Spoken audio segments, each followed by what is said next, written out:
everybody, it's your slacker pal Jerry again, and this time we are going over the 10 best movies of 2010. Why? Because I get told a lot of times that I don't like any movies, which is not true.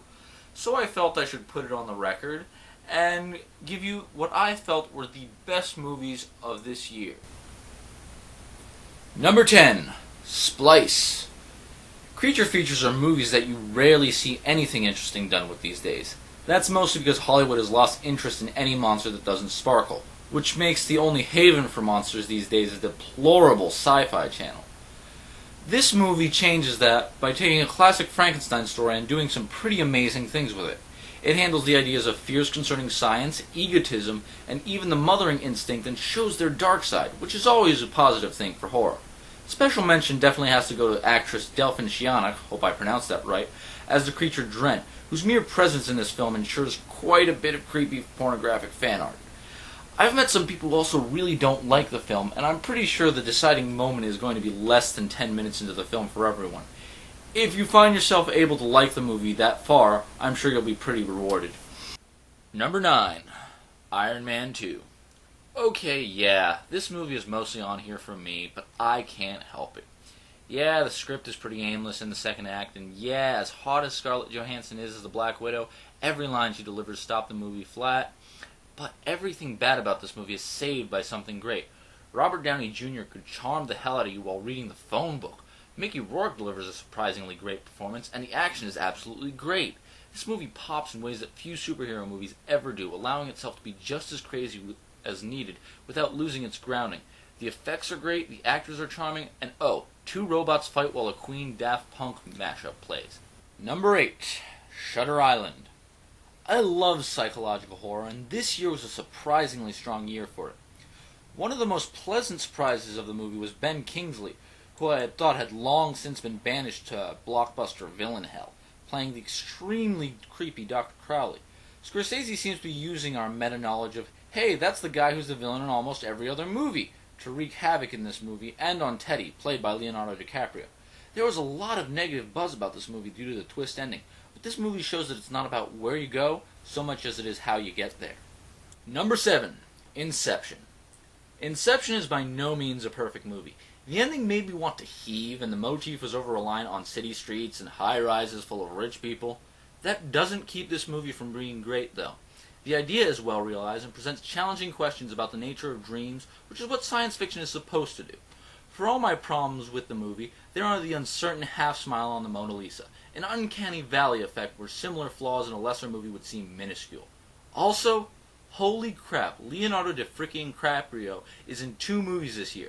Can you believe he escaped the Titanic and years of being a teen heartthrob and managed to land himself an actual career? Number 6, Toy Story 3.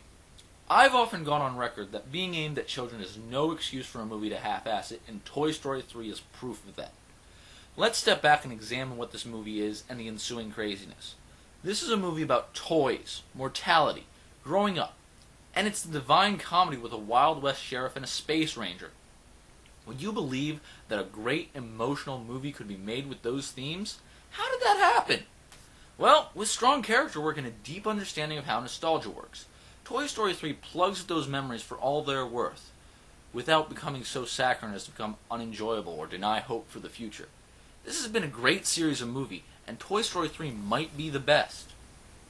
Number 5, Let Me In.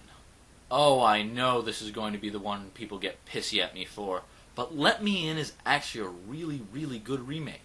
Good enough to make me forgive that it's remaking a movie from 2 years ago. A movie that would have been on my 2008 Best Movie Video list if not for the fact that, it didn't exist. Let Me In is effectively the same movie as Let the Right One In without the funny accents, names, and weird languages, so it can be accessible to middle America. Such is the power of the story, not to mention the great child actors, that it can pretty much be the same movie shot for shot and still feel enthralling and eerie. This movie was actually directed by Matt Reeves, who was also responsible for Cloverfield of all things. It's nice to see him elevate his craft to something good. Maybe his next movie will involve an actual original thought. Number 4, True Grit. It kind of feels like the Coens are slumming it with this movie. The simple story seems out of place with their dark, shoot-the-shaggy-dog comedies, but the Coens are in full force here with their trademark character work and dark comedy. Westerns have been out of vogue for a while, and that also gives the Coens an opportunity to take the old tropes and take absolute advantage of them. One of the hardest things to do with Coen Brothers movies is explain why you should see it, other than it's a goddamn Coen Brothers movie. And it's definitely one of their best in my mind. Even the movies of theirs that I didn't enjoy, like Fargo and Burn After Reading, have a unique and powerful movement to them, and this one excels at that. Number 3, The Social Network.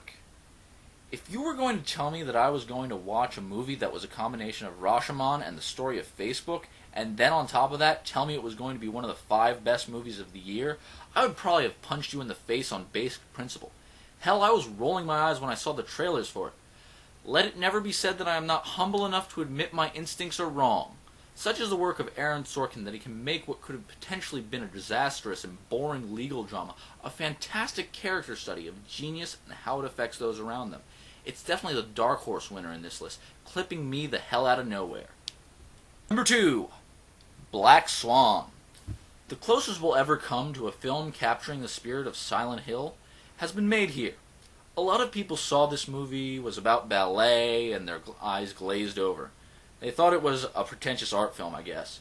These people are only hurting themselves. This is a movie about self-destruction, about darker halves, and about what someone's willing to do for art and what ensues afterwards. It's creepy, it's compelling, and it's some of the best horror as art since Let the Right One In. Yeah, okay, I know what you're all asking, so I might as well get it out of the way. Yeah, Natalie Portman and Mila Kunis totally go at it, and it's freaking hot, brah. You happy? And the number 1 movie of the year is Scott Pilgrim vs. the World.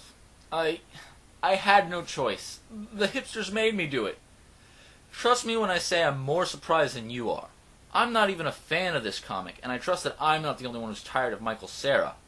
Part of it, I think, is that Scott Pilgrim just works so much better as a movie. I've heard a lot of people comparing this movie to Speed Racer, which has truth to it, but I think another film that people are forgetting to compare this to is The Princess Bride. Much like that movie, it goes fully into both romance and action, compromising neither and keeping a healthy and surprisingly fresh sense of humor. Make no mistake, this movie is the voice of a generation lost in its DSs looking for meaning and love. Director Edgar Wright has continually proven that he can do no wrong with these kinds of movies.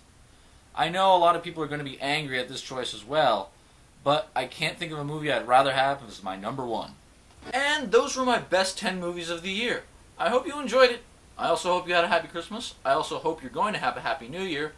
And most of all, I hope you stick around next year when I start doing some genuine video reviews instead of just these lists. Stick around. This is Jerry. It was great talking to you. And you not talking back because this is a video. And I'll see you next year.